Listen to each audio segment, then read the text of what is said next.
El conflicto de los siglos, capítulo 4, Fieles portaantorchas, parte 4. Dar a conocer el objeto de su misión hubiera bastado para asegurar su fracaso. Así que ocultaban cuidadosamente su verdadero carácter. Cada ministro sabía algún oficio o profesión, y los misioneros llevaban a cabo su trabajo ocultándose bajo las apariencias de una vocación secular.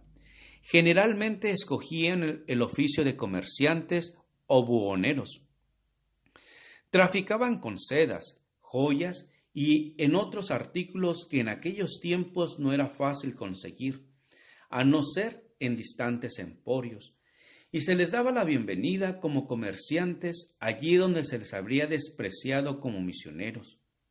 Constantemente elevaban su corazón a Dios, pidiéndoles sabiduría para poder exhibir a las gentes un tesoro más precioso que el oro y que las joyas que vendían.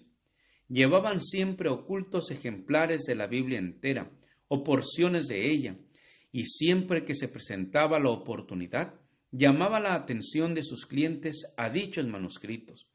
Con frecuencia despertaban así el interés por la lectura de las palabras de Dios, y con gusto dejaban algunas porciones de ella a los que deseaban tenerlas. La obra de estos misioneros empezó al pie de las montañas, en las llanuras y valles que los rodeaban, pero se extendió mucho más allá de esos límites. Descalzos y con ropa tosca y desgarrada por las asperezas del camino, como la de su maestro, pasaban por grandes ciudades y se internaban en lejanas tierras. En todas partes esparcían la preciosa semilla. Doquiera fueran se levantaban iglesias, y la sangre de los mártires daba testimonio de la verdad. El día de Dios pondrá de manifiesto una rica cosecha de almas cegadas por aquellos hombres tan fieles. A escondidas y en silencio, la palabra de Dios se abría paso por la cristiandad y encontraba buena acogida en los hogares y en los corazones de los hombres. Para los valdenses, las sagradas escrituras no contenían tan solo los anales del trato que Dios tuvo con los hombres en lo pasado y una revelación de las responsabilidades y deberes de lo presente, sino una manifestación de los peligros y glorias de lo porvenir. Creían que no distaba mucho el fin de todas las cosas, y al estudiar la Biblia con oración y lágrimas, tanto más los impresionaban sus preciosas enseñanzas y la obligación que tenían de dar a conocer a otros sus verdades. Veían claramente revelado en las páginas sagradas el plan de la salvación y hallaban consuelo, esperanza y paz, creyendo en Jesús a medida que la luz iluminaba su entendimiento y alegraba sus corazones. Deseaban con ansia ver derramarse sus rayos sobre aquellos que se hallaban en la oscuridad del error papal. Veían que muchos, guiados por el Papa y los sacerdotes, se esforzaban en vano por obtener el perdón mediante las mortificaciones que imponían a sus cuerpos por el pecado de sus almas.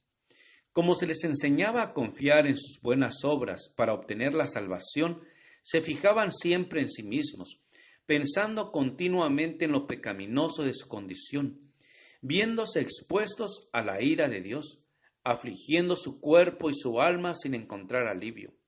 Así es como las doctrinas de Roma tenían sujetas a las almas concienzudas. Millares abandonaban amigos y parientes y se pasaban la vida en las celdas de un convento. Trataban en vano de hallar paz para sus conciencias con repetidos ayunos y crueles azotes y vigilias. Postrados por largas horas sobre las losas frías y húmedas de sus tristes habitaciones, con largas peregrinaciones, con sacrificios humillantes y con horribles torturas, agobiados por el sentido del pecado y perseguidos por el temor de la ira vengadora de Dios, muchos se sometían a padecimientos hasta que la naturaleza exhausta concluía por sucumbir y bajaban al sepulcro sin un rayo de luz o de esperanza. Los valdenses ansiaban compartir el pan de vida con sus almas hambrientas. presentarle los mensajes de paz contenidos en las promesas de Dios y enseñarles a Cristo como su única esperanza de salvación. Tenían por falsa la doctrina de que las buenas obras pueden expiar la transgresión de la ley de Dios. La confianza que se deposita en el mérito humano hace perder de vista el amor infinito de Cristo. Jesús murió en sacrificio por el hombre, porque la raza caída no tiene en sí misma nada que pueda hacer valer ante Dios. Los méritos de un Salvador crucificado y resucitado son el fundamento de la fe del cristiano. El alma depende de Cristo de una manera tan real, y su unión con Él debe ser tan estrecha como la de un miembro con el cuerpo o como la de un pámpano con la vid. Las enseñanzas de los papas y de los sacerdotes habían inducido a los hombres a considerar el carácter de Dios, y aún el de Cristo, como austero, tétrico y antipático. Se presentaban al Salvador tan desprovistos de toda simpatía hacia los hombres caídos que era necesario invocar la medición de los sacerdotes y de los santos. Aquellos cuya inteligencia había sido iluminada por la palabra de Dios ansiaban demostrar a estas almas que Jesús es un Salvador compasivo y amante, que en los brazos abiertos invita a que vayan a Él todos los cargados de pecados, cuidados y cansancio. Anhelaban derribar los obstáculos que Satanás había ido amontonando para impedir a los hombres que viesen las promesas y fuesen directamente a Dios para confesar sus pecados y obtener perdón y paz. Los misioneros valdenses se empeñaban en descubrir a los espíritus investigadores las verdades preciosas del Evangelio, y con muchas precauciones les presentaban porciones de las Santas Escrituras esmeradamente escritas. Su mayor gozo era infundir esperanza a las almas sinceras y agobiadas por el peso del pecado, que no podían ver en Dios más que un juez justiciero y vengativo. Con voz temblorosa y lágrimas en los ojos, y muchas veces hincados de hinojos, presentaban a sus hermanos las preciosas promesas que revelan la única esperanza del pecador. De este modo, la luz de la verdad penetraba en muchas mentes obscurecidas, disipando las nubes de tristeza, hasta que el sol de justicia brillaba en el corazón impartiendo salud con sus rayos. Frecuentemente leían una y otra vez alguna parte de las Sagradas Escrituras a petición del que escuchaba, que quería asegurarse de que había oído bien. Lo que se deseaba en forma especial era la repetición de estas palabras: la sangre de Jesucristo, su Hijo, nos limpia de todo pecado. Primera de Juan 1:7. Como Moisés levantó la serpiente en el desierto, así es necesario que el Hijo del Hombre sea levantado, para que todo aquel que en él creyere no se pierda, sino que tenga vida eterna. Juan 3:14 y 15.